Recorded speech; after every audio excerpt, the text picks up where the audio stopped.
You know what's more dangerous than failure? The enemy you can't even see. The one that walks with you, sleeps with you, speaks like you, because it is you. You think it's just bad luck, wrong timing, maybe even people hating on your glow. But what if I told you, it's not them, it's you. And it's not your fault. You were just never taught that some of your deepest enemies never introduce themselves. They hide in silence. They wear masks like perfectionism, procrastination, fear. But today, we're going to take that mask off. This is your wake-up call.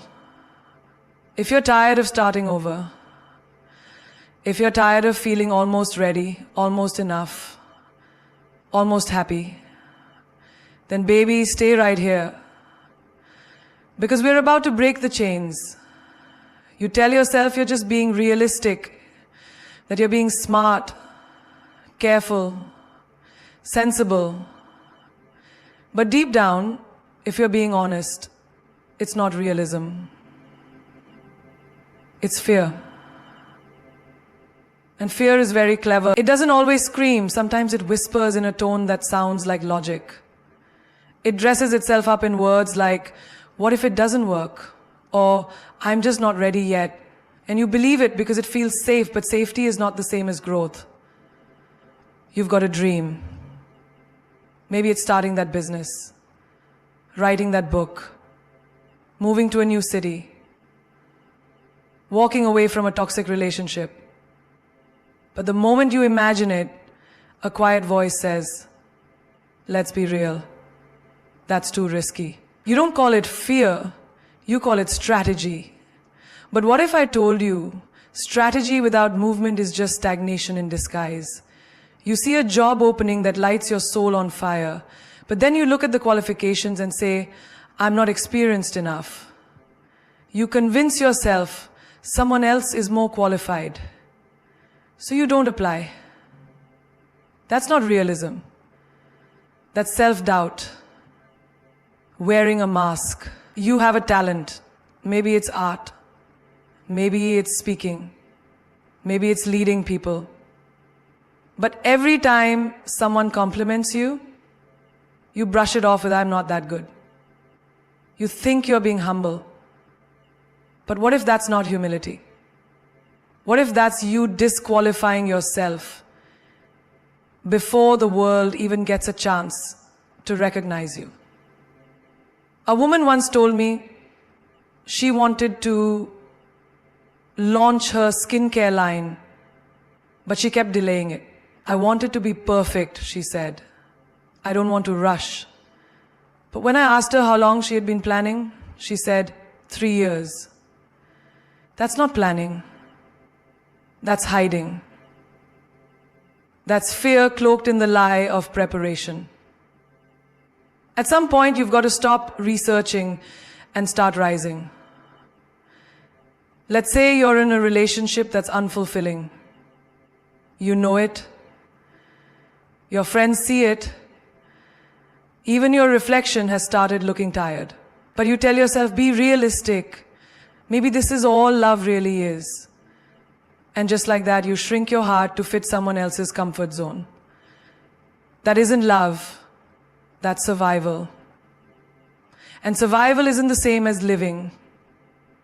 People don't fail because they aren't talented. They fail because they believe a story about themselves that was never true. And most of the time, that story sounds something like this. I can't. And I shouldn't. I'm not ready. That is not your voice. That is the echo of years of doubt, rejection, and fear bouncing off the walls of your mind. And here's the wild part. We're so conditioned to believe in failure, we start preparing for it before we even start.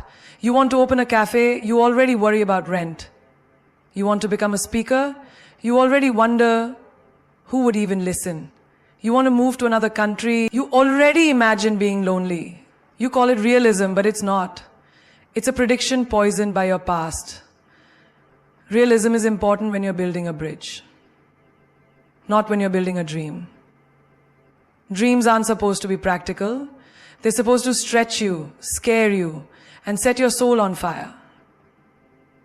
Self-doubt is like gravity. It keeps pulling you down to the same place. And unless you develop mental wings, it will convince you to never leave the ground. Realism should guide you, not paralyze you. Because if you're only willing to do what feels logical, you'll never discover what's possible. Don't you dare use intelligence as a cover for fear. Don't you dare label your hesitation as wisdom. And don't you dare let the voice in your head speak louder than the fire in your heart. You think perfection is your friend, that if you get everything just right, then no one can criticize you, no one can reject you, no one can leave you. So you keep polishing, editing, delaying. But let me tell you a truth that stings. Perfectionism is not power. It's a pretty prison. A prison that looks golden on the outside, but keeps you stuck inside your own mind. You say you're waiting for the right time to launch your business idea. You want the logo to be flawless, the website to be sleek, the strategy to be airtight. You stay in this loop of endless planning, redesigning, and second guessing. But what you're really doing is protecting yourself from one thing, the fear of not being enough. And so the idea never leaves the page. The dream stays in the notebook. The vision dies in silence. You might think this is ambition. It's not. It's fear disguised as standards. You're not polishing your dream, you're hiding behind it. Because if it's never finished, no one can judge it. If it never launches, no one can fail it. Take a look at your camera roll. Maybe you took 37 selfies before posting one. And even after you post, you spend the next 20 minutes checking who liked it, who didn't, who watched your story. You don't just want to look good, you want to look perfect. But you know what's crazy? In trying to be perfect, you end up feeling empty. You trade authenticity for approval. You trade presence for performance. How many times have you typed out a message, poured your heart into it, and then deleted it before sending? You thought it sounded too emotional. You thought they might not understand. You thought you might come off as weak. So you erased your truth to protect your pride. That's what perfectionism does. It doesn't let your heart breathe. Maybe you've been telling yourself you'll start going to the gym once you buy the right outfit, or that you'll shoot your first YouTube video once you have the perfect lighting set up. But deep down, you're afraid of starting messy. You want to look like you already made it before you even begin. You've been conditioned to believe that value only comes with polish, that people only respect the flawless. But here's the truth. People don't connect with perfection, they connect with real. No one relates to someone who never stumbles. We admire the one who falls and still rises, still tries, still shows up. Think about it. You never remember the most polished speech. You remember the one that cracked, that trembled, that made you feel something. So you never remember the perfect Instagram model. You remember the girl who shared her stretch marks and said, "I still love me." You never remember the safest song. You remember the one that broke your heart open. Perfectionism tells you to wait until everything is aligned. But life doesn't wait. Opportunities don't pause. People are creating with broken hearts, tight budgets, and messy drafts. And they're still winning. You don't need a flawless start. You need a fearless one. Because while you're trying to look perfect, someone with half your talent and twice your courage is out there making moves, building brands, telling stories, changing lives. Not because they were ready, but because they refused to wait for perfect. Your story doesn't need polish to be powerful. It just needs your voice. So stop editing yourself out of your own life. Messy effort beats perfect hesitation every single time. There are wounds that never bleed, but they scream every single day. Not out loud, but in your choices, your silence, your anger, your fear of being seen. We talk about growth, healing, moving on, but how can you move forward when your mind is still stuck in a moment from years ago? That's the trauma loop. It's not just about what happened, it's about what never got resolved. And until you heal it, it becomes the lens through which you see everything. Maybe as a child you were told to be quiet, don't cry, don't be so sensitive. So now as an adult, you find yourself swallowing every emotion. Because deep down, you believe no one wants to hear your truth. You apologize for feeling. You call yourself dramatic for having boundaries. That's not your personality. That's a scar that learned how to survive. That's a scar that learned how to survive. Maybe you were in a relationship where love was given only when you pleased them, when you stayed small, when you didn't challenge them. Now every time someone shows you kindness, you question it. You sabotage good love because you think it's too good to be true. You're not being difficult, you're just trying to protect yourself from feeling abandoned again. How many of us chase validation from people who remind us of the ones who hurt us? You find yourself working overtime to impress a boss who reminds you of a parent who was never satisfied. You date someone emotionally unavailable because you're still trying to win the approval you never got as a child. It's not love. It's repetition. It's your unhealed trauma trying to rewrite its ending. Have you ever noticed how you overreact to small things? Someone cancels plans. You feel deeply rejected. A friend forgets to text back. And your chest tightens, heart races, thoughts spiral. It's not about this moment. It's the pain of those moments coming back to visit. The moment you were left alone. The moment you were ignored. The moment you were made to feel invisible. Maybe you were bullied in school, laughed at, dismissed. And now, as an adult, you can't speak up in meetings. You shrink when attention is on you. You shrink when attention is on you. You fear judgment so deeply that even compliments make you uncomfortable. You say you're shy, but you're not shy. You're still holding hands with shame. Some of you use success as a shield. You've built the career, the title, the lifestyle, but inside you feel empty. Because you're not chasing purpose, you're chasing proof. Proof that you're enough. Proof that you matter. And no amount of applause can drown out the silence of what you never healed.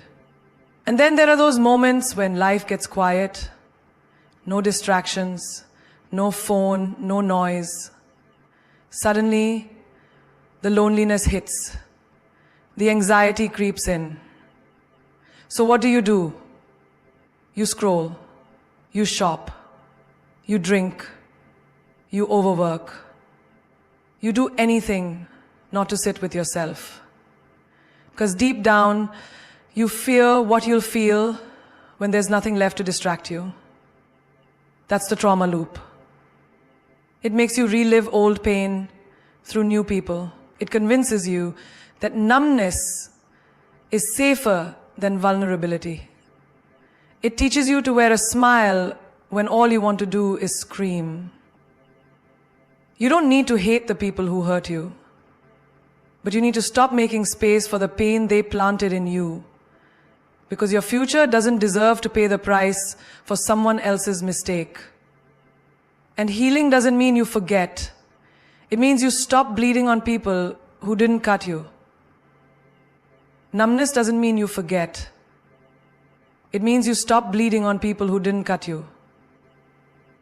You stop bleeding on people who didn't cut you. You stop bleeding on people who didn't cut you. You stop bleeding on people who didn't cut you. And you stop bleeding for the sake of the pain they put you through.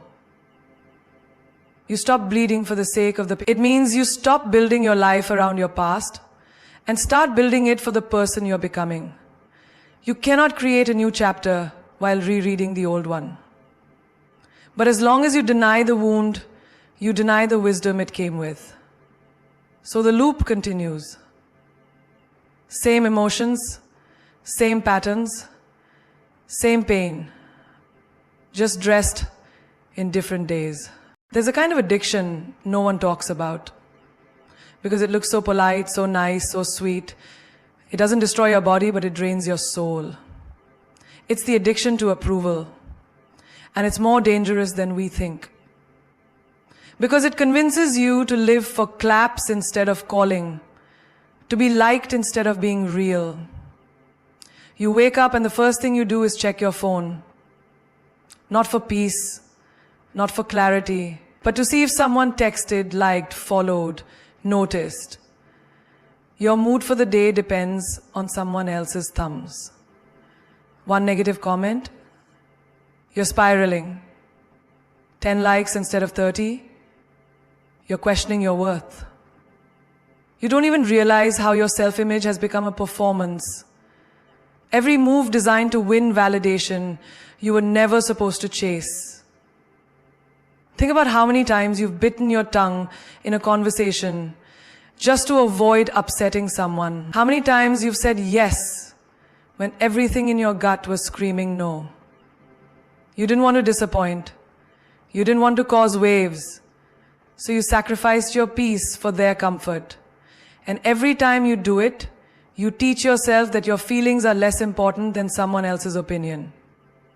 You walk into a room and you scan it. Not to observe, but to adjust.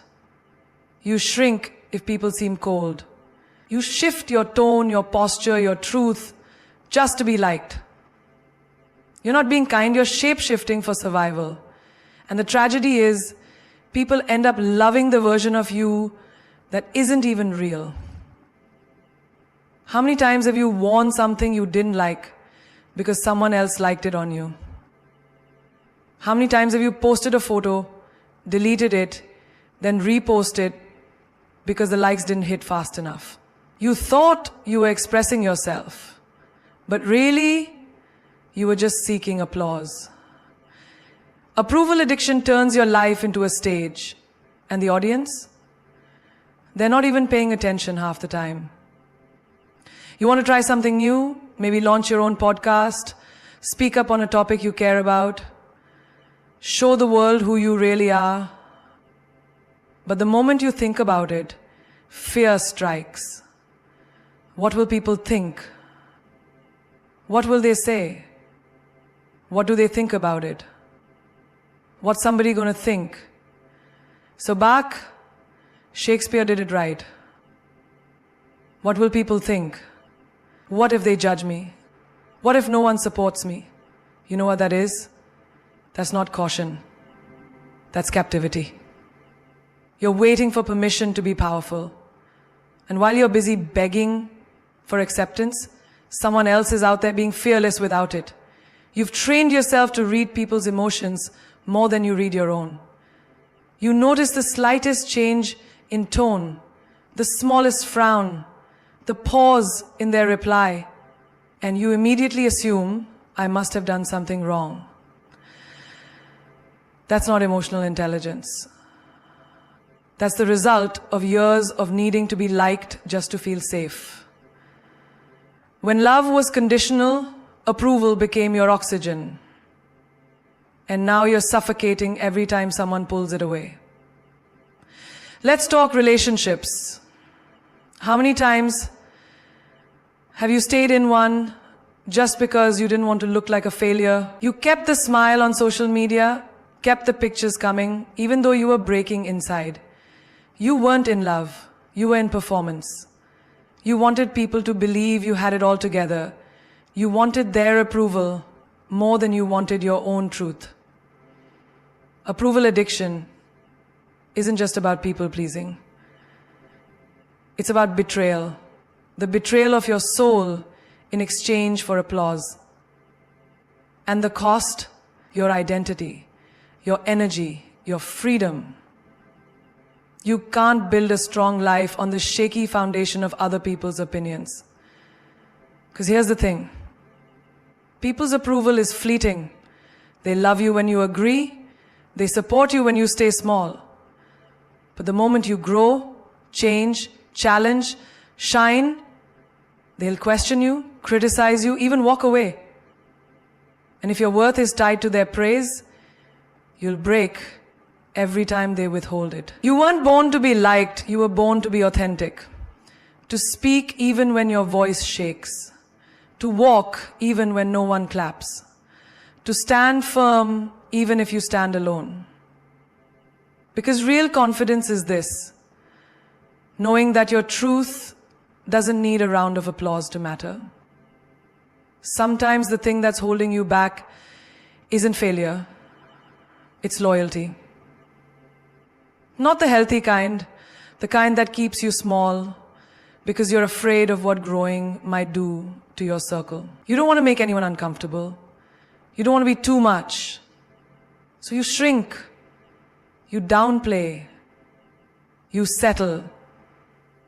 You get a promotion and instead of celebrating, you minimize it in front of your friends. You hear the voice inside say, "Don't be too proud. It might make them feel bad." You have ideas, big ones, revolutionary ones, but every time you try to speak them out loud, someone in your circle says, "You've changed." So you start questioning yourself. Maybe I have changed. Maybe I'm being selfish for wanting more. But here's the truth. Growth always looks like betrayal to people who stopped evolving. You used to talk about dreams with them. Late nights, endless plans, promises of changing the world. But now when you bring up those same dreams, they roll their eyes. They say, "That's unrealistic." They say, "Don't forget where you came from." But you never forgot. You just stopped settling. It's not your fault they stayed the same. It's not arrogance to want more. It's not disloyalty to level up. You're not supposed to carry everyone with you. Some people are part of your history, not your destiny. Think about this. You read new books, listen to new podcasts, watch motivational videos, and start changing your mindset. But when you try to bring that same mindset into the group chat, it's met with jokes, sarcasm, or silence. You share something meaningful, and someone responds with, "Who do you think you are now?" You laugh it off, but it stings. So next time, you stay quiet. You pretend you haven't grown, just to keep their comfort intact. You're afraid that if you outgrow your circle, you'll end up alone. So you keep watering dead plants. You keep revisiting conversations that go nowhere. You keep investing in people who don't invest back. You call it loyalty, but it's actually fear. The fear of walking alone. The fear of being misunderstood. The fear of success costing you companionship. But what if being misunderstood is the first sign that you're on the right path? What if letting go of small conversations makes room for bigger connections? What if isolation isn't punishment, it's preparation? There's a woman right now who's afraid to launch her brand because her friends still make fun of people who try to be influencers. There's a man who hasn't shared his poetry because his boys laugh at anything that sounds too emotional. There's a girl who won't post her fitness transformation because her cousin said she thinks she's better than us now. This is what fear of outgrowing your circle looks like. It's silent, slow, and suffocating. You start editing your wins. You stop telling the full truth.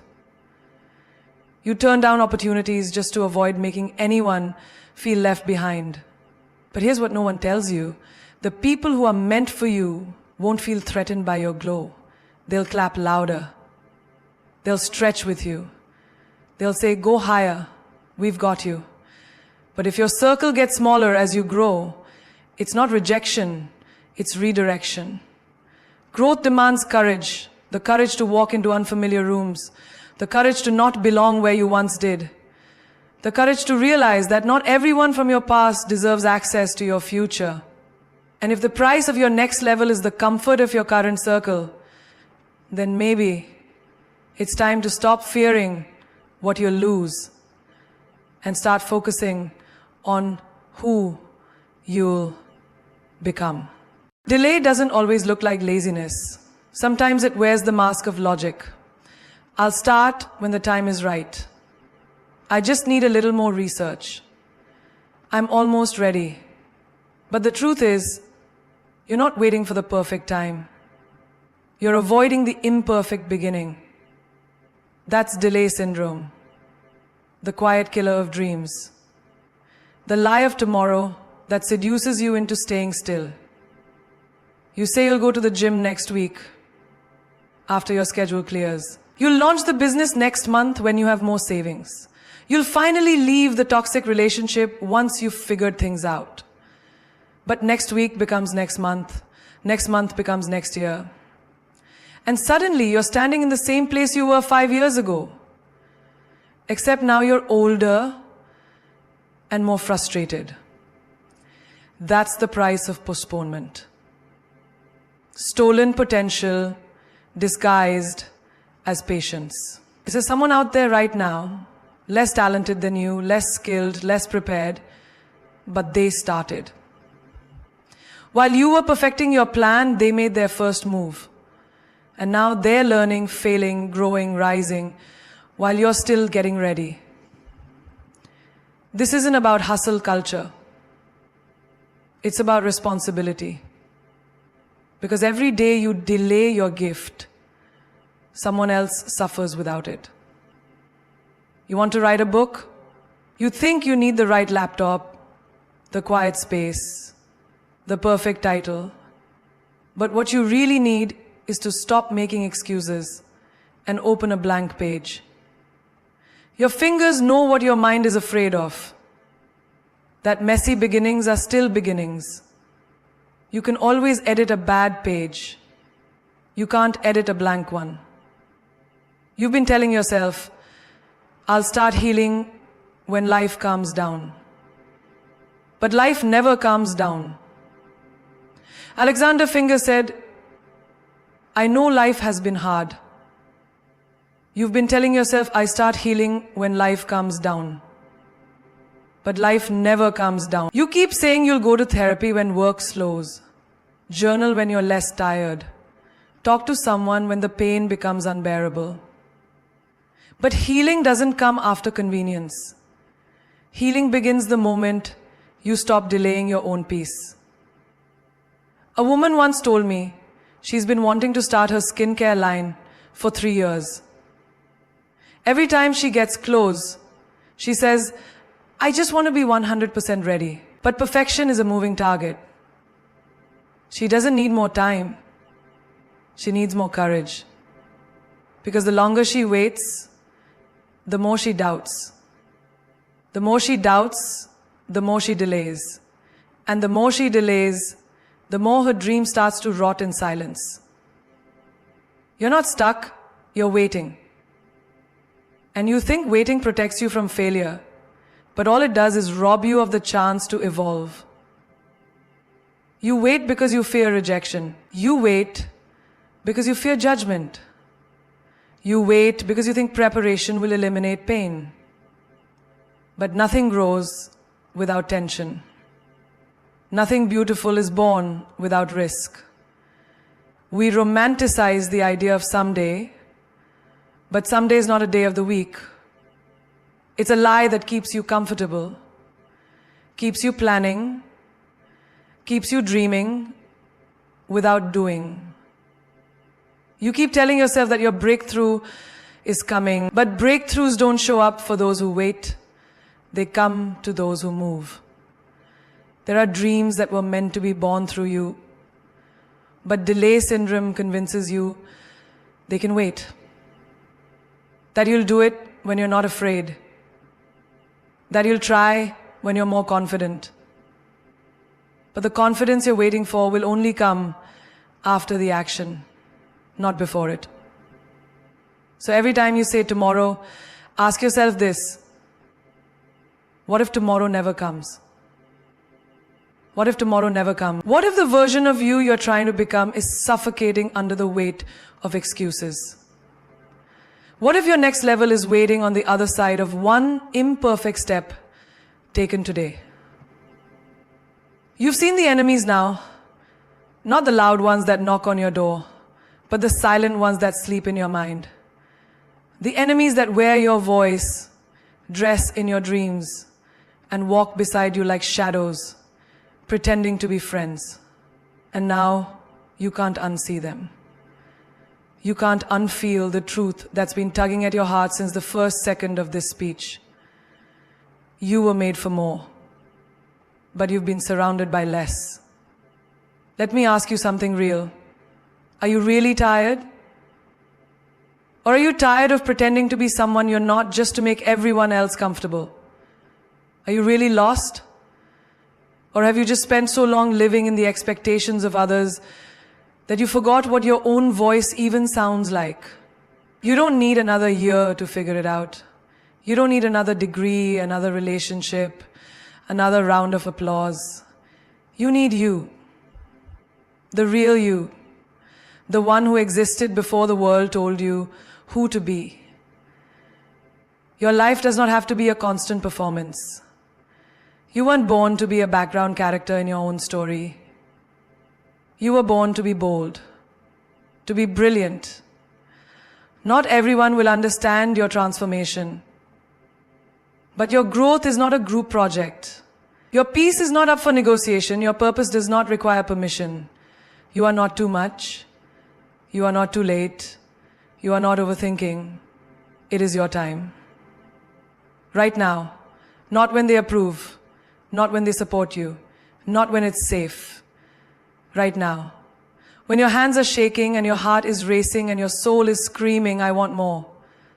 Burn the idea that your worth comes from people clapping for you. Huh? Huh? Now tell. You are not putting up for no more. You're playing for your fate. Your worth comes from people clapping for you. Some of the loudest boos will come from the cheap seats, but remember, lions don't lose sleep over the opinions of sheep. You don't have to shrink to be seen. You don't have to play small to be loved. You don't have to keep dying in silence just to keep everyone else alive with comfort. They told you to be realistic. But reality is overrated when it limits your possibility. Do not let the fear of outgrowing people stop you from growing at all. Some bridges were meant to burn, not in bitterness, but in becoming. Perfection will never arrive. Stop editing the rough draft of your destiny. Done is better than delayed. Progress is louder than perfection. And dreams don't respond to hesitation. They respond to hunger. Every second you waste waiting for the world to catch up to your fire, you dim it a little more. But the world doesn't need a quieter you. It needs a louder you, a more fearless you, a you that walks into rooms with purpose, speaks truth with thunder, and refuses to bow to invisible chains. So promise yourself this. You will not water yourself down just to fit inside their glass. You will not pause your growth for the comfort of people who chose comfort over courage. And you will not let another year pass apologizing for your power. You're not behind, you're not broken. You're being built. Every setback was shaping your sharpness. Every rejection was redirecting your fire. Every invisible enemy was an invitation to rise. And now you know. You are not here to survive. You are here to shine, to shift, to shake the ground when you speak, when you walk, when you decide. So say it louder. I will no longer delay my destiny. Say it prouder. I will outgrow what no longer grows me and say it like a war cry. I am not waiting for permission. I am the permission. This is not just a conclusion. This is your rebirth. From this moment on, you don't chase the light. You become it.